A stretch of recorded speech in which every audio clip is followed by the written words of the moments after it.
Thirukumaran entertainment CV. Kumar மற்றும் தங்கம் cinemas Thangaraj தயாரிப்பில் சூது கவ்வும் 2 December 13 முதல் உங்கள் அபிமான திரையரங்குகளில். தென்காசி மாவட்டம் பெரிய நாயகம் ஐயனார் கோவிலுக்கு சென்ற பக்தர்கள் ஆற்றில் சிக்கி தவித்த நிலையில் 38 பேர் மீட்கப்பட்டுள்ளனர். மேலும் 60 பேரை மீட்கும் பணி நாளை தொடரும் என்று அறிவிக்கப்பட்டுள்ளது.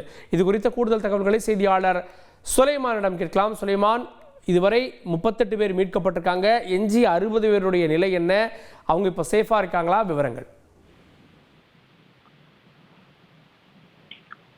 நேற்றைய தினம் தென்காசி மாவட்டத்தில் கனமழை பெய்ய தொடங்கியது அடுத்து கருப்பாநதி அணையில் இன்று அதிகாலை 72 அடி கொள்ளளவு கொண்ட இந்த கருப்பாநதி அணையானது ஒரே நாளில் 20 அடி உயர்ந்து 65 அடியை எட்டியதை தொடர்ந்து கருப்பாநதியில் சுமார் 1200 கன அடி தண்ணீர் திறந்து விடப்பட்டதனால் இந்த கருப்பாநதி ஆறு செல்லக்கூடிய பெரியாற்று கரையில் இருக்கக்கூடிய பெரியநாயகம் ஐயனார் கோயிலுடைய அந்த கரையில் இந்த கோயில் இருக்கிறது.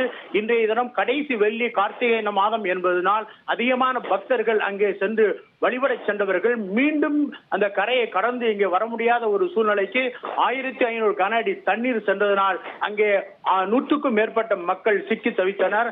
இது குறித்து தகவல் அறிந்ததும் கடையநல்லூர் தாசில்தார், தீயணைப்பு படை வீரர்கள், கடையநல்லூர் சட்டமன்ற உறுப்பினர் கிருஷ்ணமல்லிண்ட குட்டியப்பா ஆகியோர் சம்பவ இடத்துக்கு சென்று பார்வையிட்டனர். தண்ணீரை குறைப்பதற்கான வழிவகைகளை கேட்டறிந்த பொழுது அணை தற்போது முழு கொள்ளளவை எட்டியதால் அணையிலிருந்து திறந்துவிடப்படக்கூடிய இந்த தண்ணீரானது நிறுத்த முடியாது என கூறியதை தொடர்ந்து தீயணைப்பு படை வீரர்கள் கயிறு கட்டி இங்கே இருந்த அக்கறையில் இருந்த சுமார் 9 பெண்கள் 2 சிறுவர்கள் உட்பட 38 நபர்களை தற்போது மீட்டிருக்கிறார்கள். இரவு மழை தொடர்ந்த காரணத்தினாலும் இரவு நேரம் என்பதனால் மீது நபர்களை மீட்க முடியவில்லை. அங்கே மற்ற பக்தர்கள் அனைவர்களுமே மிகவும் பாதுகாப்பான முறையிலே அங்கே தங்க வைக்கப்பட்டிருக்கிறார்கள். அவர்களுக்கு உணவு மற்ற ஏற்பாடுகளை கோயில் நிர்வாகம் செய்திருக்கிறது. மீதி நபர்களை நாளை காலையிலே மீட்பதாக அதிகாரிகள் குறிப்பிட்டிருக்கிறார்கள்.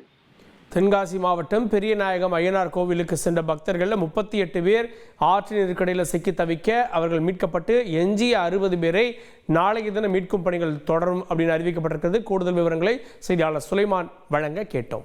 Thirukumaran entertainment CV. குமார் மற்றும் தங்கம் சினிமாஸ் தங்கராஜ் தயாரிப்பில் சூது கவ்வும் 2 டிசம்பர் 13 முதல் உங்கள் அபிமான திரையரங்குகளில்.